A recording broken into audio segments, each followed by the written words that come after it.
Hi, I'm James Shillinglaw. I'm here with Matthew Upchurch, who's CEO of Virtuoso. We're here at Virtuoso Travel Week, and we're going to talk a little bit about some of the products and services that Virtuoso is introducing and some really great stuff. And this is Insider Travel Report.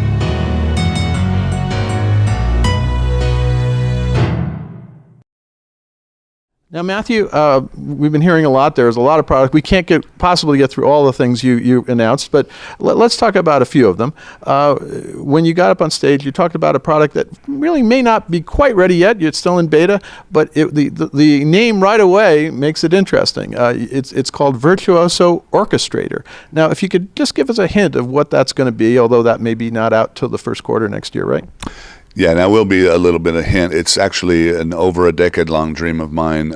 So throughout my career, being around some of the best travel advisors in the world, the one thing that I've always noticed and one thing that I've seen is that the best advisors in the world are never working on one trip at a time in their best relationships. They're working on this trip, but then they're planting seeds for the future. I've shared before multiple times that over the past 15 years, we've done some very in-depth consumer research, and I want to talk about that real quick. And that is that the one thing that consumers tell us is the single most important thing that a consumer tells us differentiates a transactional travel agent from a true trusted advisor is some sort of interaction or conversation after the trip to make it a learning relationship. And I love that when we unveiled that research in Berlin a few years ago, the guy in our team that did the research actually had one of the best lines I've ever heard. Only debrief 100% of the clients you want to keep. That's a great advice, actually. Right? That's right. So from that, though, what we've done is a lot of great advisors in that whole thing about not working on one trip at a time. A lot of advisors are like, if you ask them, how do you do that, or how are you so successful, you'd probably get the same kind of answer you get from a professional athlete. I don't know. I just do it. They sound like a Nike commercial, right? Because like great athletes, you've built it over time. You layered it. It's intuitive. It's organic.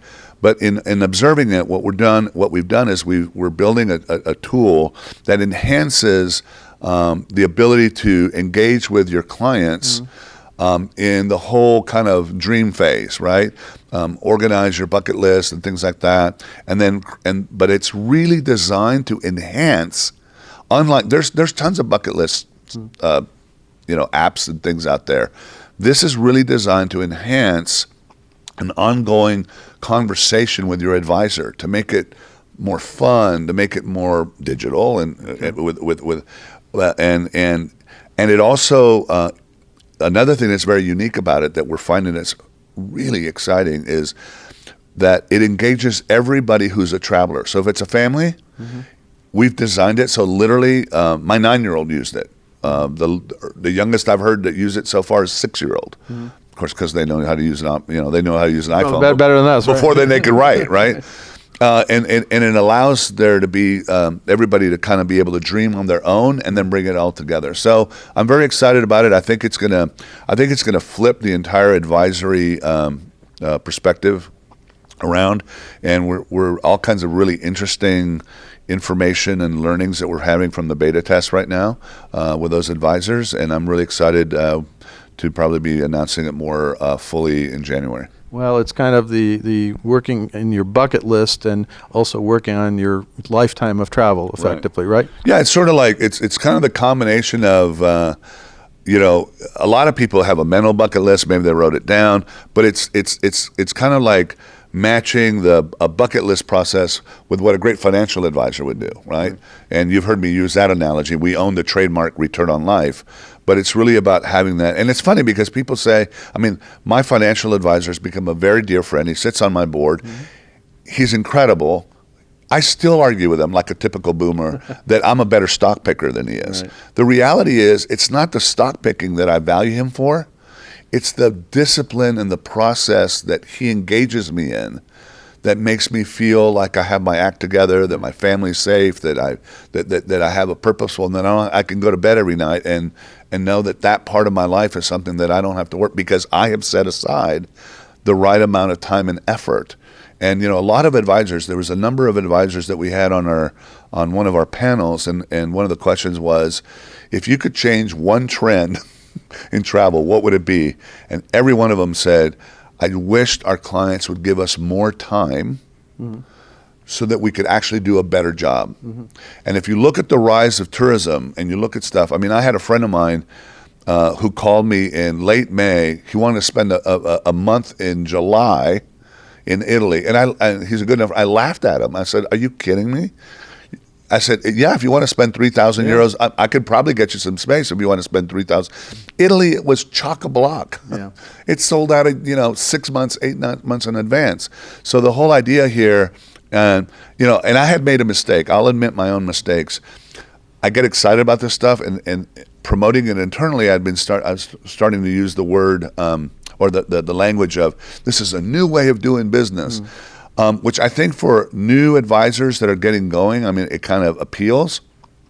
But one of our members, one of our agencies, kind of gave me the reality of it. He says, you know what? That's the last thing veteran advisors that have too much business already want to hear. So I have a new way of promoting this to veteran advisors. If I could tell you that I could get some of your very best clients to pay you to make your life easier and deliver a better experience, would you be interested? Of course.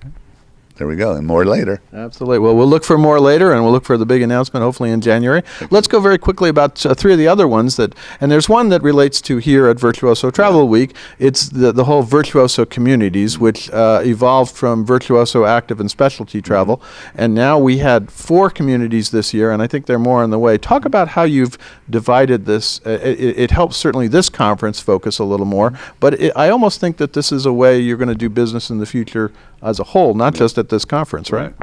No, I absolutely love Virtuoso Communities. So basically, if you run a network, a consortia, or frankly, even in your own agencies kind of thing, I mean, the reality is the old 80-20 rule, right? There's been some things written about, top supplier clubs and things like that. And top supplier clubs could be an existential threat to a traditional consortia, because if the partners feel like, well, you know what, I'm just going to focus on the 20% of the agents that are the best and then forget about the rest, and that's where I made my investment, then, if you don't grow the pipeline, right, which is why I'm so proud of what we've achieved with new talent, both career switchers and new people. But what happens is that when you run a large organization like this, it's already a basket of 80-20 rules. And like your cruise production, you're the big cruise producer. I borrow that because I'm the FIT hotel guy, but you borrow my buying power and my expertise in sharing back and forth. Communities was basically really just a structure to be able to create purposefulness to it, and to make it more disciplined, to be more clear about it. I love what we did with VAS when we had VAS, Virtuoso Adventure and Specialty Travel. The problem with VAS was the letter S. What the heck is specialty? Well, specialty is a politician's word, right? It's whatever. Well, it's like the word luxury. We throw that word around. Specialties the same way. But you're right. But I love that the format, which was amazing. And now you have a format where you divide it into Virtuoso Voyages, which is the cruise, Virtuoso Wellness, Virtuoso Family, and help me with the last one, Virtuoso Wellness Family, Virtuoso Voyages. Now you made me think. I know, whatever the Adventure Family, Voyages, and Wellness. Wellness, there you go. And for next year. Next year, you got 2 more, right? Yeah, so next year we'll have Culinary and Ultralux. And Ultralux will really, truly be about Ultralux. Private. It's the key word in Ultralux is private. Okay. Private islands, private flights, private everything. Well, that's fantastic. Now, let's go 2 more, and then we have to get something else done here. First of all, we have My Marketing, which is the sort of a revamp of your marketing platform. Talk a little bit about that, if you could. Well, I'm very excited about the My Marketing platform. I feel like we've been leaders in the content of our marketing and all that. But as we've become more global, one of the benefits of globalization was that there's so many different ways of doing business. Tooling yourself up to be able to configure yourself to deal with a lot of different business models is actually turned out to also be a huge blessing for us here in the U.S. because what it's done is it's taken us and given us the opportunity to provide a platform that allows the member to have more transparency and control, see real-time data, take the stuff we already have that are, call it fully baked, like something like Virtuoso Life, but then the millions of dollars that we spend every year developing original content, award-winning content from a consumer perspective, that content is no longer just lost. It's warehoused in this My Marketing platform. So it allows an individual agency to pull from our library and do whatever they want with that. They can take the ingredients, they can take a particular campaign. It allows for campaigns. It allows you to actually give that functionality to an individual advisor. So if you have an advisor that's really a good marketer, they can go in there and also use it. And it also has a very powerful social media component to it, because right now you can post something on Virtuoso on our social media sites, but you have to share it as Virtuoso. Okay. With this, an advisor and an agency could actually select all our social media campaigns, but it posts it as their content, not as shared content. Which is great. And you get all the analytics, everything, et cetera, et cetera. So yeah. So My Marketing. Now, the last one I want to talk about is something dear to your heart, Virtuoso Travel Academy, which you've revamped, and it's already been pretty successful. I've been watching it, and you've had a lot of Virtuoso certified travel advisors graduate. Talk a little bit about how you've changed Virtuoso Travel Academy. Well, the changes of Virtuoso Travel Academy kind of go hand in hand with kind of the big theme we've been talking about with Virtuoso Week, with everything else, customization and personalization at the advisor level. So we've always created great content. I'm incredibly proud of this network. I mean, we had a record use of our academy last year, but as of August 1 of this year, our network, our advisors have completed 71,000 courses, which is a 59% increase over last year. That's a pretty big curriculum. Right? That's a lot of courses. Attended over 1,000 webinars. But what I'm really excited about is just literally, 12 days ago, we relaunched a whole new user experience for advisors. And now it's very, very modern, very social media like. As an advisor, you see all the course completions. You have the things that you're doing right now. You can actually create playlists. Like you can go in there and do save for later. It actually has AI-driven course recommendations. So it looks at what you've been taking and comes back and says, hey, you might want, based on what we know about you, you might want to consider these things. So there's a whole lot of things. And for the agency owner, it really ups the game in the ability of the agency owner, whoever's in charge of training, to be able to actually assign curricula on a per advisor basis. So if you get a new person, or you get somebody that comes to you from another network or something, or another specialty, you literally can go in and say, well, you already know this, but you don't know this, and you can customize that curriculum and make it ongoing and fun, and it's very visual. So no, that's great. So we have Virtuoso Orchestrator, Virtuoso Communities, the Virtuoso Travel Academy we just talked about, and Virtuoso My Marketing. And there's actually a lot more that we can't talk about now, but thanks very much, Matthew, for filling us in on those great initiatives, and we'll look for more in the future. Thank you so much, James. I'm James Shillinglaw, and this is Insider Travel Report.